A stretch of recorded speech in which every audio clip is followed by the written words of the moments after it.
देना and bell icon को दबा देना, ताकि जब भी मैं प्रैक्टिस सेट का वीडियो जब भी मैं डालूँ आप सभी के पास नोटिफिकेशन जाए।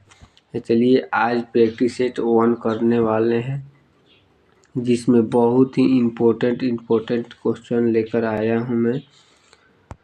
तो आप सभी लोग इसमें टोटल 30 प्रश्न करने वाले हैं, 25 जीके का, 25 जीएस का, जिसमें से आप सभी लोग 25 का जवाब ज़रूर बताइएगा। चलिए वीडियो को शुरू करते हैं। आज प्रैक्टिस सेट 1 रहने वाला है। सबसे पहले हम लोग सामान्य ज्ञान के प्रश्न को करने वाले हैं। चलिए फर्स्ट क्वेश्चन है, संयुक्त राष्ट्र संघ का मुख्यालय कहाँ स्थित है? संयुक्त राष्ट्र संघ का मुख्यालय कहाँ स्थित है? तो इसका राइट आंसर हो जाएगा आप सभी के लिए न्यूयॉर्क। इसका राइट आंसर हो जाएगा। चलिए अगले क्वेश्चन पे बढ़ते हैं।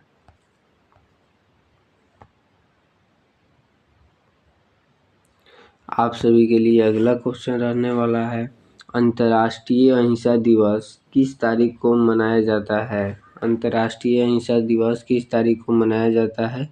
तो इसका राइट आंसर हो जाएगा 2 अक्टूबर को मनाया जाता है। चलिए अगला क्वेश्चन पे बढ़ते हैं। अगला क्वेश्चन रहने वाला है, पानीपत का तीसरा युद्ध किस वर्ष लड़ा गया था? पानीपत का तीसरा युद्ध किस वर्ष लड़ा गया था? ये क्वेश्चन बहुत ही इम्पोर्टेंट रहने वाला है। ये 2024 में आया हुआ प्रश्न रहने वाला है। ये बहुत ही इम्पोर्टेंट रहने वाला है। तो इसका राइट आंसर क्या होगा? इसका राइट आंसर हो जाएगा 1761 ईस्वी में पानीपत का तीसरा युद्ध लड़ा गया था। चलिए क्वेश्चन नंबर 4 पे चलते हैं।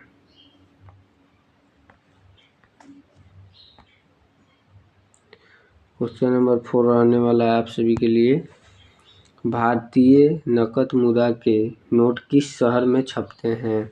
इसका राइट आंसर हो जाएगा नासिक। इसका राइट आंसर हो जाएगा नासिक। तो चलिए अगले क्वेश्चन पे बढ़ते हैं। आप सभी के लिए एक अगला क्वेश्चन है, निम्न में से किसे लेडी विद द लैम्प के नाम से जाना जाता है? निम्न में से किसे लेडी विद द लैम्प के नाम से जाना जाता है? तो इसका राइट आंसर हो जाएगा फ्लोरेंस नाइटिंगेल। इसका राइट आंसर हो जाएगा फ्लोरेंस नाइटिंगेल। इसका राइट आंसर हो जाएगा।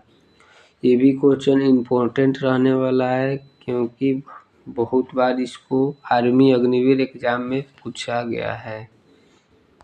तो चलिए अगले क्वेश्चन पे बढ़ते हैं। अगला क्वेश्चन है, फतेहपुर सीकरी किस शासक द्वारा बनवाया गया था? बहुत ही इम्पोर्टेंट क्वेश्चन रहने वाला है, जो 2024 में आया हुआ प्रश्न है। बहुत ही इम्पोर्टेंट क्वेश्चन रहने वाला है। इसका राइट आंसर हो जाएगा अकबर। इसका राइट आंसर हो जाएगा अकबर। चलिए क्वेश्चन नंबर 7 पर चलते हैं आप सभी के लिए। क्वेश्चन है, रूफ ऑफ द वर्ल्ड किस स्थान को कहा जाता है? रूफ ऑफ द वर्ल्ड किस स्थान को कहा जाता है? तो इसका राइट आंसर हो जाएगा तिब्बत। इसका राइट आंसर हो जाएगा तिब्बत हो जाएगा।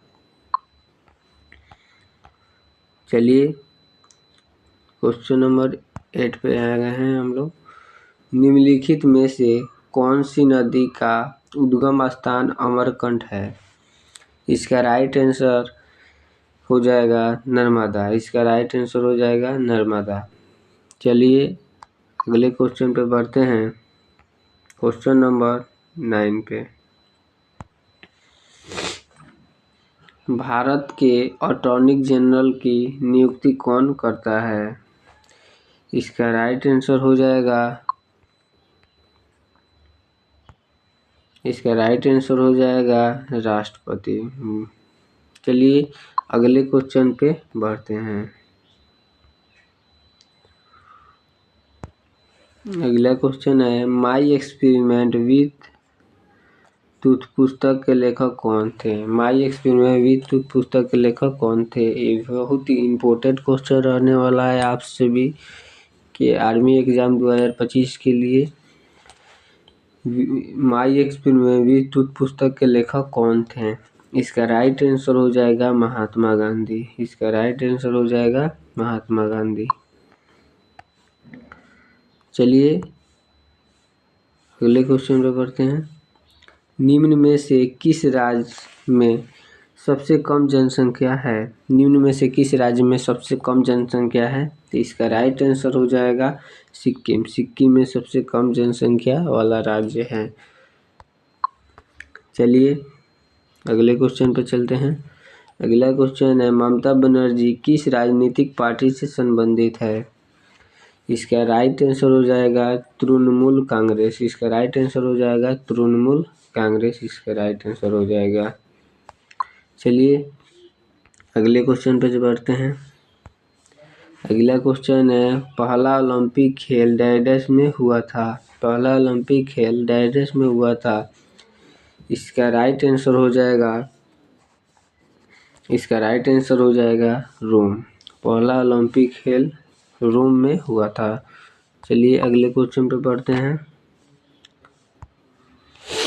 अगला क्वेश्चन है सचिन तेंदुलकर किस खेल से संबंधित है। सचिन तेंदुलकर किस खेल से संबंधित है। तो इसका राइट आंसर हो जाएगा क्रिकेट। सचिन तेंदुलकर किस खेल से संबंधित है। क्रिकेट। चलिए अगले क्वेश्चन पे बढ़ते हैं। अगला क्वेश्चन है राज्यसभा के सदस्यों का कार्यकाल कितना वर्ष होता है। राज्यसभा के सदस्यों की कार्यकाल कितना होता है। इसका राइट आंसर हो जाएगा 6 साल।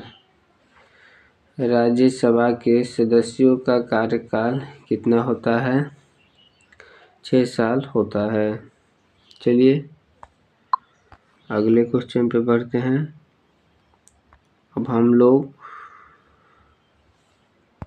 सामान्य विज्ञान के 15 क्वेश्चन अब करने वाले हैं। जीएस के 15 क्वेश्चन करने वाले हैं। तो चलिए आप सभी के लिए फर्स्ट क्वेश्चन रहने वाला है डैश दूसरे प्राणियों को भोजन के रूप में ग्रहण करते हैं। डैश दूसरे प्राणियों के भोजन के रूप में ग्रहण करते हैं। तो इसका राइट आंसर हो जाएगा मांस भक्षी। इसका राइट आंसर हो जाएगा मांस भक्षी। तो चलिए ये वाला इसका राइट आंसर हो जाएगा। चलिए अगले क्वेश्चन पे बढ़ते हैं। एक चुंबक में डैश ध्रुव होते हैं। एक चुंबक में डैश ध्रुव होते हैं। इसका राइट आंसर हो जाएगा बी। 2 ध्रुव होते हैं एक चुंबक में। चलिए अगले क्वेश्चन पे बढ़ते हैं। अगला क्वेश्चन है सल्फर डैश में आसानी से घुलनशील होती है। इसका राइट आंसर हो जाएगा कार्बन डाइसल्फाइड। इसका राइट आंसर हो जाएगा बी वाला कार्बन डाइऑक्साइड। चलिए अगले क्वेश्चन पे बढ़ते हैं। अगला क्वेश्चन है एड्स डैश से होता है। एड्स डैश से होता है। तो इसका राइट आंसर हो जाएगा विक्टोरिया। एड्स विक्टोरिया से होती है। चलिए अगले क्वेश्चन पर चलते हैं।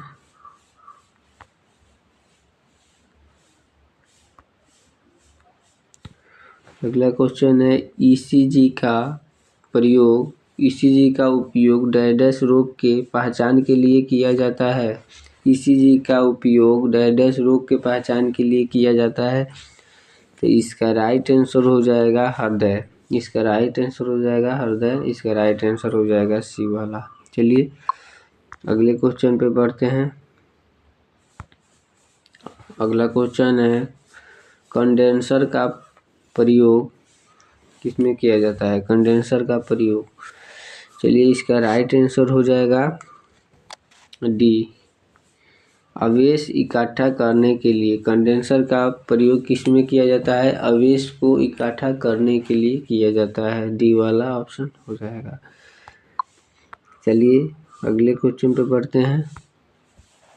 अगला क्वेश्चन है हीमोग्लोबिन डैश में पाया जाता है। ये बहुत ही इम्पोर्टेंट आर्मी एग्जाम के लिए रहने वाला है।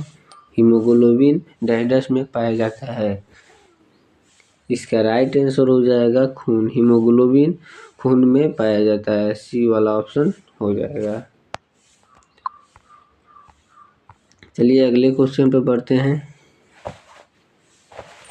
मानव शरीर को बनाने वाला मुख्य तत्व कौन सा है? मानव शरीर को बनाने वाला मुख्य तत्व कौन सा है? इसका राइट आंसर हो जाएगा वो प्रोटीन। इसका राइट आंसर हो जाएगा डी ऑप्शन प्रोटीन। मानव शरीर को बनाने वाला मुख्य तत्व कौन सा है? प्रोटीन। चलिए अगले क्वेश्चन पे बढ़ते हैं। अगला क्वेश्चन है ठोस कार्बन डाइऑक्साइड को डैश भी कहते हैं। ठोस कार्बन डाइऑक्साइड को भी डैश भी कहते हैं। इसका राइट आंसर हो जाएगा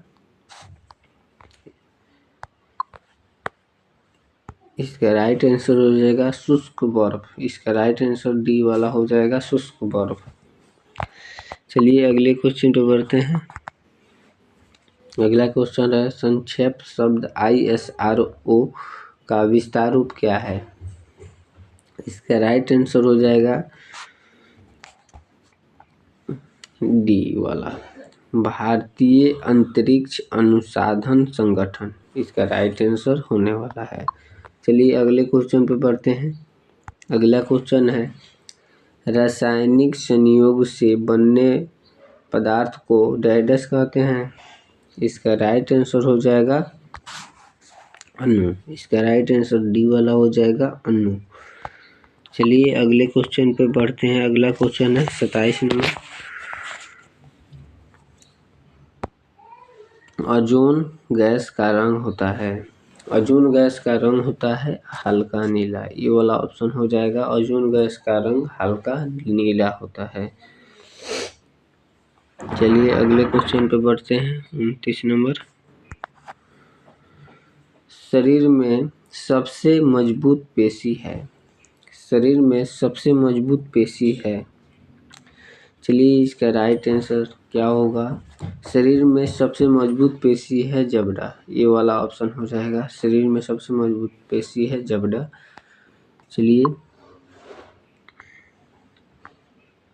29 नंबर क्वेश्चन पे आ गए। शुद्ध जल का रंग डैश होता है। डैश है। इसका राइट आंसर क्या होगा? इसका राइट आंसर रंगीन। शुद्ध जल का रंग रंगीन होता है। चलिए आप सभी के लिए लास्ट क्वेश्चन रहने वाला है। तो आप सभी लोग अगर आलोक आर्मी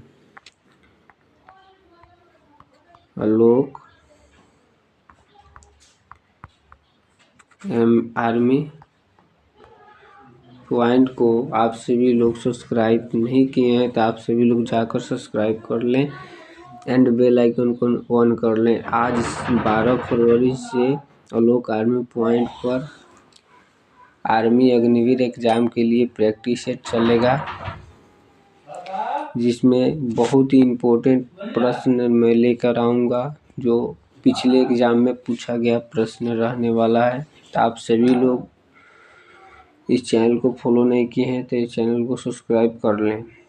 चलिए आप सभी के लिए लास्ट क्वेश्चन रहने वाला है बल का मात्रा क्या होगा? इसका आंसर आप सभी लोग कमेंट सेक्शन में बताइएगा। बल का मात्रा क्या होगा? ये चलिए आज यहीं बंद करते हैं, फिर मिलते हैं।